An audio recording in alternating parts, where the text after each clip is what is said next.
Afternoon সবাইকে। কেমন আছি আমরা সবাই? নিশ্চয়ই ভালো আছি। এর আগে ক্লাসে আমরা পড়েছিলাম বিভূতিভূষণ বন্দ্যোপাধ্যায়ের আহ্বান নামক ছোট গল্পটি। মনে আছে আমাদের গল্পটা?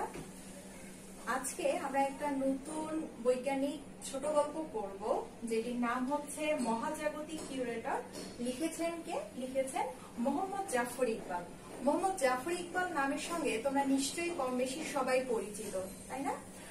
এখনকার কিশোর কিশোরীদের মধ্যে সায়েন্স ফিকশন টাইপ বই পড়ার এক ধরনের প্রবণতা আমরা লক্ষ্য করি, এবং এই সায়েন্স ফিকশন টাইপ বই লেখার ক্ষেত্রে মোহাম্মদ জাফর ইকবালের মনে হয় কোনো বিকল্প আমরা চিন্তাই করতে পারি না।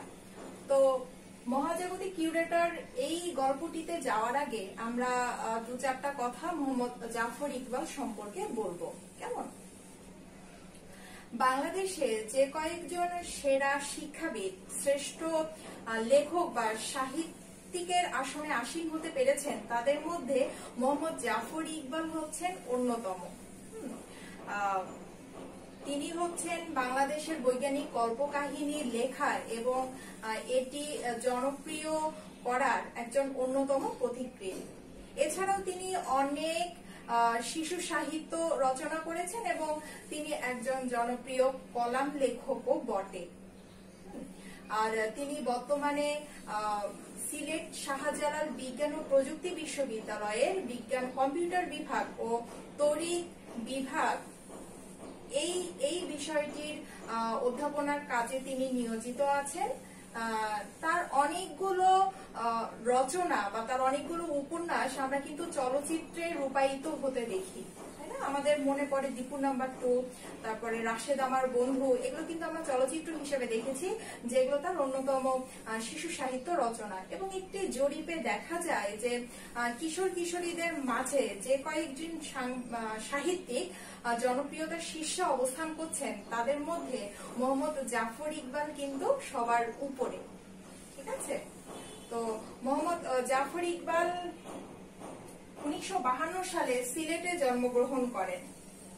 তার পিতার নাম হচ্ছে ফয়জুর রহমান আহমেদ এবং তার মাতার নাম হচ্ছে আয়েশা আক্তার খাতুন। তার পৈতৃক নিবাস হচ্ছে নেত্রকোনা জেলায়। তিনি তার বাবার চাকরি সূত্রে সিলেটে জন্মগ্রহণ করেন, কিন্তু তার যে বাবার বাড়ি সেটা কোথায়? সেটা হচ্ছে নেত্রকোনা জেলায়। তার প্রথম রচনা বৈজ্ঞানিক কল্পকাহিনী, অবশ্যই সেটা নাম কি? কপোট্রনিক সুখ দুঃখ। হ্যাঁ, এটা আমাদের পরীক্ষায় কিন্তু আসে। আর তিনি কি 2004 সালে বাংলা একাডেমি পুরস্কার পান। তো এগুলো হচ্ছে আমাদের বেশ ইম্পর্টেন্ট। এছাড়াও তার কিছু রচনা আছে, সেগুলো আমরা জানবো, কিন্তু তার আগে আমরা বইয়ের লেখক পরিচিতিটা পুরোটা একবার পড়ে নিই।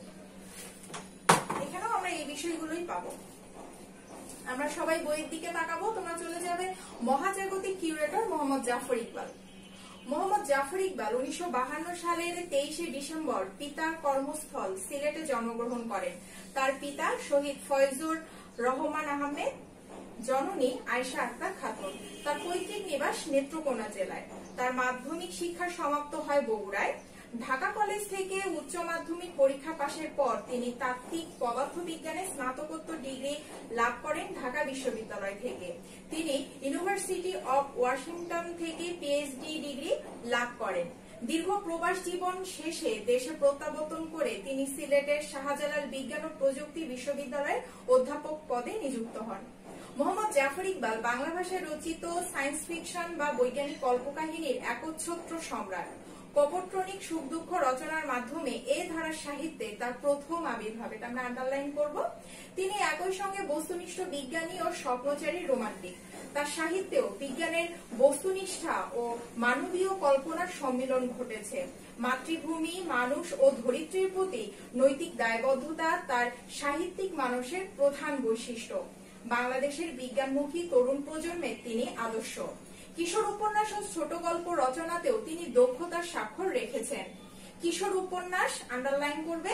দীপু নাম্বার 2, আমার বন্ধু রাশেদ এবং আমি তপু তার অন্যতম শ্রেষ্ঠ রচনা।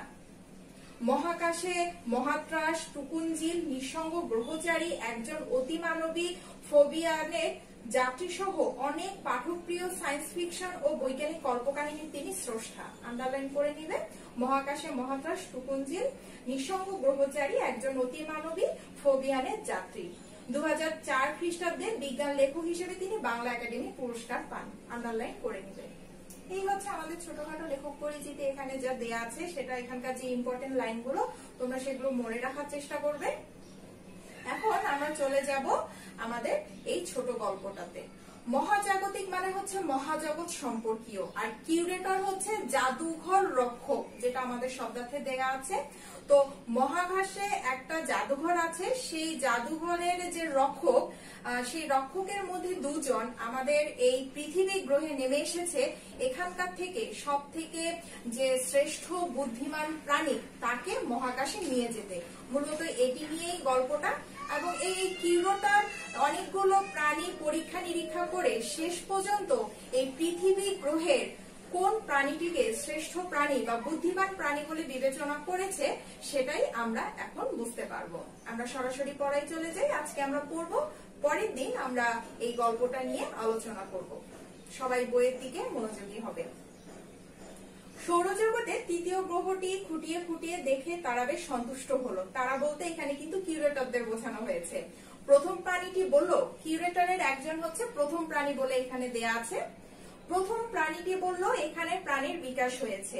হ্যাঁ, বেশ পরিণত প্রাণ, অনেক ভিন্ন ভিন্ন ধরনের প্রজাতি, একেবারে ক্ষুদ্র এককোষী থেকে শুরু করে লক্ষ কোটি কোষের প্রাণী। দ্বিতীয় প্রাণীটি আরো একটু ফুটিয়ে দেখে বলল, না, আসলে এটি জটিল প্রাণ নয়, খুব সহজ এবং সাধারণ। কেন সাধারণ কেন বলছো? তাকিয়ে দেখো কত ভিন্ন ভিন্ন প্রজাতির প্রাণ। শুরু হয়েছে ভাইরাস থেকে। প্রকৃতপক্ষে ভাইরাসকে আলাদাভাবে প্রাণহীন বলা যায়। অন্য কোনো প্রাণীর সংস্পর্শে এলেই তার মাঝে জীবনের লক্ষণ দেখা যায়। তারপর রয়েছে এককোষী প্রাণ, পরজীবী ব্যাকটেরিয়া। তারপর রয়েছে গাছপালায় এক জায়গায় স্থির, সালোক সংশ্লেষণ দিয়ে নিজের খাবার নিজেই তৈরি করে নিচ্ছে। পদ্ধতিটা বেশ চমৎকার। গাছপালা ছাড়াও আছে কীটপতঙ্গ। তাকিয়ে দেখো কত রকম কীটপতঙ্গ। পানিতেও নানা ধরনের প্রাণী আছে, তাদের বেঁচে থাকার পদ্ধতি ভিন্ন। ডাঙাতেও নানা ধরনের প্রাণী, কিছু কিছু শীতল রক্তের, কিছু কিছু উষ্ণ রক্তের। উষ্ণ রক্তের স্তন্যপায়ী প্রাণীদের একটির ভিতরে আবার অত্যন্ত নিম্ন শ্রেণীর বুদ্ধির বিকাশ হয়েছে। কোথাও কোথাও প্রকৃতিকে নিয়ন্ত্রণ করার চেষ্টা করছে, কিন্তু সব আসলে বাহ্যিক। এই ভিন্ন ভিন্ন প্রজাতির মাঝে আসলে তেমন কোনো পার্থক্য নেই। প্রথম প্রাণীটি বলল, আমি বুঝতে পারছি না তুমি কেন এই পার্থক্যকে বাহ্যিক বলছো। তুমি আরেকটু খুঁটিয়ে দেখো এই ভিন্ন প্রজাতি কি কি দিয়ে তৈরি হয়েছে দেখো। কিউরেটররা ভাইরাস দেখলো, ব্যাকটেরিয়া দেখলো, তারপরে বিভিন্ন যে প্রাণী, সরীসৃপ প্রাণী, বড় প্রাণী, ছোট প্রাণী, সব প্রাণীর পরীক্ষা করে তারা দেখলো যে এরা আসলে একইভাবে তৈরি। যারা বড় তাদেরটা বড় আকারে, আর যারা ছোট তাদেরটা ছোট আকারে তৈরি। এবং সকল প্রাণী তৈরির মূল যে গঠনটা সেটা মূলত হচ্ছে ডিএনএ দিয়ে। এইটা এখন আমরা পাবো। প্রথম প্রাণীটি একটু খুঁটিয়ে দেখে বিষয়সূচক শব্দ করে বলল, তুমি ঠিকই বলেছো, এই প্রাণীগুলো সব একইভাবে তৈরি হয়েছে। সব প্রাণীর জন্য মূল গঠনটি হচ্ছে ডিএনএ দিয়ে। আন্ডারলাইন করবো আমরা ডিএনএ। সব প্রাণীর ডিএনএ একই রকম, সবগুলো একই বেস পেয়ার দিয়ে তৈরি। আন্ডারলাইন, সবগুলো একই বেস পেয়ার দিয়ে তৈরি। সবচেয়ে সহজ ও সবচেয়ে জটিল প্রাণীটি একই রকম। প্রাণীটির বিকাশের নীল নকশা এই ডিএনএ দিয়ে তৈরি করে রাখা আছে। কোন প্রাণীর নীল নকশা সহজ, কোন প্রাণীর নীল নকশা জটিল, এইটুকুই হচ্ছে পার্থক্য। হ্যাঁ, দ্বিতীয় প্রাণীটি বলল, আমরা বিশ্ব ব্রহ্মাণ্ডের সব গ্রহ নক্ষত্র ঘুরে সর্বশ্রেষ্ঠ প্রাণীগুলোকে সংগ্রহ করে নিয়ে যাচ্ছি, কাজটি সহজ নয়। তারা তাদের উদ্দেশ্য এখানে বলছে যে তারা কি করবে, বিশ্ব ব্রহ্মাণ্ডের সব গ্রহ নক্ষত্র ঘুরে সর্বশ্রেষ্ঠ প্রাণী নিয়ে যাবে। এবং এজন্যই তারা পৃথিবীতে এসেছে, এখান থেকে যেটা সর্বশ্রেষ্ঠ প্রাণী সেটাকে নিয়ে যাওয়ার জন্য। এই গ্রহ থেকেও সর্বশ্রেষ্ঠ প্রাণীটি খুঁজে বের করতে হবে। যেহেতু সবগুলো প্রাণীর গঠন একই রকম, কাজটি আরো কঠিন হয়ে গেল। সময় নষ্ট না করে কাজ শুরু করে দেয়া যায়। হ্যাঁ, এই ভাইরাস কিংবা ব্যাকটেরিয়া বেশি ছোট, এর গঠন এত সহজ, এর মাঝে কোনো বৈচিত্র্য নেই। আন্ডারলাইন। হ্যাঁ, ঠিকই বলেছো। আবার এই হাতি বা নীলতিমি নিয়েও কাজ নেই, কারণ এদের আকার বেশি বড়, সংরক্ষণ করা কঠিন হবে। আন্ডারলাইন।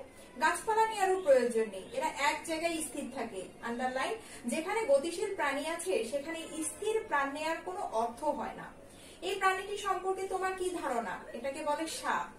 সাপটি বেশ কৌতূহল উদ্দীপক, কিন্তু এটা সরীসৃপ। সরীসৃপের দেহের তাপমাত্রা নিয়ন্ত্রিত নয়। আন্ডারলাইন। ঠান্ডার মাঝে এরা কেমন যেন স্থবির হয়ে পড়ে। প্রাণী জগতে সরীসৃপ একটু পিছিয়ে পড়া প্রাণী। আন্ডারলাইন। ঠিকই বলেছো, তাহলে সরীসৃপ নিয়ে কাজ নেই। প্রথম প্রাণীটি বলল, আমার এই প্রাণীটি খুব পছন্দ হয়েছে, এটাকে বলে পাখি, কি চমৎকার, আকাশে উঠতে পারে। দ্বিতীয় প্রাণীটি বলল, হ্যাঁ আমারও এটি পছন্দ হয়েছে, আমরা এই প্রাণীটিকে নিতে পারি। তবে তবে কি, এদের বুদ্ধিমত্তা সম্পর্কে আমি খুব নিশ্চিত নই।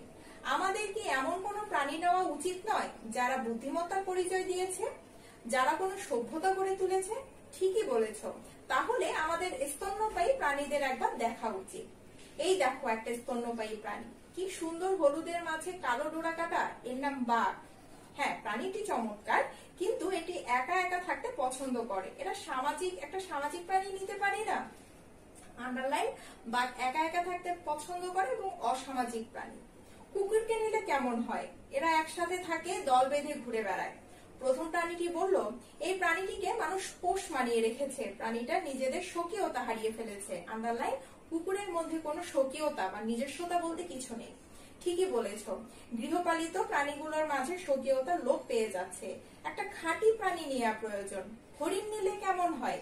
তৃণভোজী প্রাণী, তার অর্থ জানো কি? এদের দীর্ঘ সময় খেতে হয়, বেশিরভাগ সময় একটা ঘাস লতা পাতা খেয়ে কাটায়। ঠিকই বলেছ, আমরা দেখছি কোনো প্রাণী পছন্দ করতে পারছি না। আমার একটা জিনিস মনে হচ্ছে, কি এই গ্রহটিতে যে প্রাণীটি সবচেয়ে বেশি আলোড়ন সৃষ্টি করেছে সেই প্রাণীটি নিলে কেমন হয়? কোন প্রাণীর কথা বলছো? মানুষ? মানুষ? হ্যাঁ, দেখো এদের একটা সামাজিক ব্যবস্থা আছে, সমাজবদ্ধ হয়ে থাকে। এদের কেউ শ্রমিক, কেউ সৈনিক, কেউ বুদ্ধিজীবী। আন্ডারলাইন করবে, মানুষ সম্পর্কে এগুলো কিন্তু ইতিবাচক কথা। ঠিকই বলেছ, এই দেখো এরা শহর, নগর, বন্দর তৈরি করেছে, কত বিশাল বিশাল নগর তৈরি করেছে। শুধু তাই নয়, দেখো এরা চাষাবাদ করছে, পশুপালন করছে। যখন কোনো সমস্যা হয় তখন এরা দলবদ্ধভাবে সেটা সমাধান করার চেষ্টা করে। নিজেদের সভ্যতা গড়ে তোলার জন্য এদের কত আত্মত্যাগ রয়েছে দেখেছো। কিন্তু আমার একটা জিনিস মনে হচ্ছে, কি তুমি কি সত্যিই বিশ্বাস করো মানুষ এই গ্রহের শ্রেষ্ঠ প্রাণী? তুমি কেন এটা জিজ্ঞেস করছো? এই পৃথিবীর দিকে তাকাও, দেখেছো বাতাসে কত দূষিত পদার্থ, কত তেজস্ক্রিয় পদার্থ। বাতাসের ওজোন স্তর কেমন করে শেষ হয়ে যাচ্ছে দেখেছো। গাছ কেটে কত বিস্তীর্ণ এলাকা ধ্বংস করছে দেখেছো। এর সবই কি মানুষ করেছে? হ্যাঁ, কি আশ্চর্য, আমি ভেবেছিলাম এরা বুদ্ধিমান প্রাণী। এরা একে অন্যের উপর নিউক্লিয়ার বোমা ফেলছে, যুদ্ধ করে একজন আরেকজনকে ধ্বংস করে ফেলছে। আন্ডারলাইন। প্রকৃতিকে এরা দূষিত করে ফেলছে। আন্ডারলাইন। এগুলো হচ্ছে মানুষের খারাপ দিক। ঠিকই বলেছ। প্রাণী দুটি কিছুক্ষণ বেশ মনোযোগ দিয়ে মানুষকে লক্ষ্য করলো। তারপর প্রথম প্রাণীটি বলল, না মানুষকে নেওয়া ঠিক হবে না, এরা মাত্র 2 মিলিয়ন বছর আগে জন্ম নিয়েছে। আন্ডারলাইন। কিন্তু এরই মাঝে শুধু যে নিজেদের বিপন্ন করেছে তাই নয়, পুরো গ্রহটিকে ধ্বংস করে ফেলার অবস্থা করে ফেলেছে। দ্বিতীয় প্রাণীটি বলল, মহাজাগতিক কাউন্সিল আমাদের কিউরেটরের দায়িত্ব দিয়েছে, আমাদের খুব চিন্তা ভাবনা করে প্রাণীগুলো বেছে নিতে হবে। এই সুন্দর গ্রহ থেকে এরকম স্বেচ্ছা ধ্বংসকারী প্রাণী আমরা নিতে পারি না, কিছুতেই নিতে পারি না। তারা কিন্তু মানুষকে নেয়নি। প্রাণী দুটো কিছুক্ষণ চুপ করে থাকে এবং হঠাৎ করে প্রথম প্রাণীটি আনন্দের ধ্বনি দিয়ে ওঠে। দ্বিতীয় প্রাণীটি অবাক হয়ে বলল, কি হয়েছে? আমি একটি প্রাণী খুঁজে পেয়েছি, এরাও সামাজিক প্রাণী, এরাও দল বেঁধে থাকে। এদের মাঝে শ্রমিক আছে, সৈনিক আছে, বংশ বিস্তারের জন্য চমৎকার একটা পদ্ধতি আছে। দেখো নিজেদের থাকার জন্য কি চমৎকার বিশাল বাসস্থান তৈরি করেছে। দ্বিতীয় প্রাণীটি বলল, ঠিকই বলেছো, দেখো এরাও মানুষের মতো চাষাবাদ করতে পারে, মানুষ যেরকম নিজেদের সুবিধার জন্য পশুপালন করতে পারে এদেরও ঠিক সেরকম ব্যবস্থা রয়েছে। কি সুশৃঙ্খল প্রাণী দেখেছো। শুধু সুশৃঙ্খল নয়, এরা অসম্ভব পরিশ্রমী, গায়ে প্রচন্ড জোর, নিজের শরীর থেকে 10 গুণ বেশি জিনিস অনায়াসে নিয়ে যেতে পারে। হ্যাঁ, কোনো ঝগড়া বিবাদ নেই, কে কোন কাজ করবে আগে থেকেই ঠিক করে রেখেছে, কোনো রকম অভিযোগ নেই, যে যার দায়িত্ব পালন করে যাচ্ছে।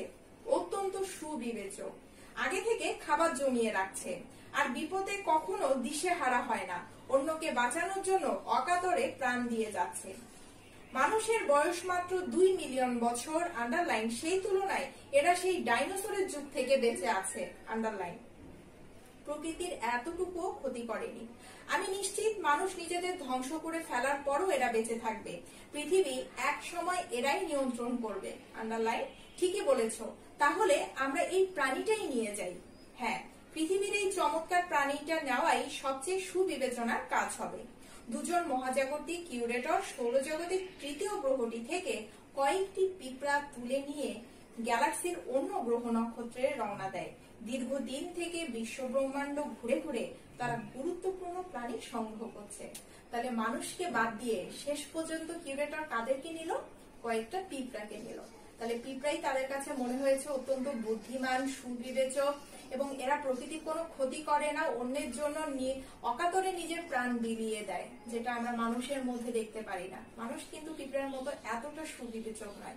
এবং লেখকের মনে হচ্ছে, মানে কিউরেটরের মাধ্যমে লেখকেরই মনে হচ্ছে যে একসময় এরাই এই প্রকৃতিকে বা এই বিশ্বকে নিয়ন্ত্রণ করবে, এই পৃথিবীকে নিয়ন্ত্রণ করবে। কেমন?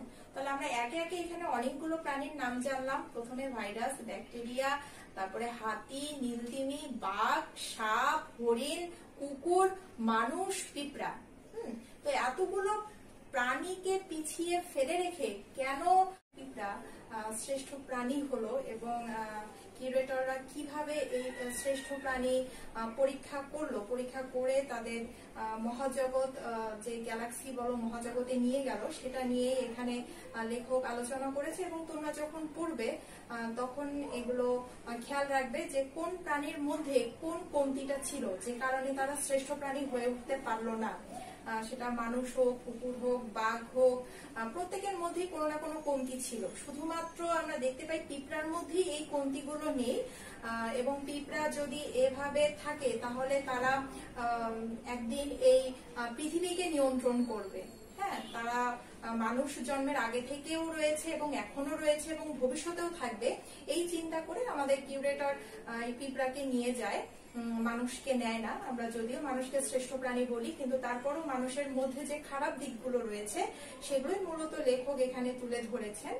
আমরা পরের দিন প্রাণীগুলোর মধ্যে যে কমতি ছিল সেগুলো নিয়ে আলোচনা করব। এর মধ্যে তোমরা এই গল্পটা মহাজাগতিক কিউরেটর মোহাম্মদ জাফর ইকবালের লেখা, গল্পটা ভালো করে পড়বে। এবং গল্পটা কিন্তু সংলাপ ধর্মী। এখানে দুজন কিউরেটর পারস্পরিক কথা বলার মধ্য দিয়েই মূলত গল্পটা এগিয়ে গেছে। এটা একটু বুঝে পড়বে, তাহলে আশা করি কোনো সমস্যা হবে না। কেমন? তো আজকে এই পর্যন্ত। পরের দিনও আমরা এই গল্পটি নিয়েই কথা বলবো। তোমরা এর মধ্যে অবশ্যই গল্পটা পড়বে। সেই অবধি ভালো থাকবে, সুস্থ থাকবে। ধন্যবাদ।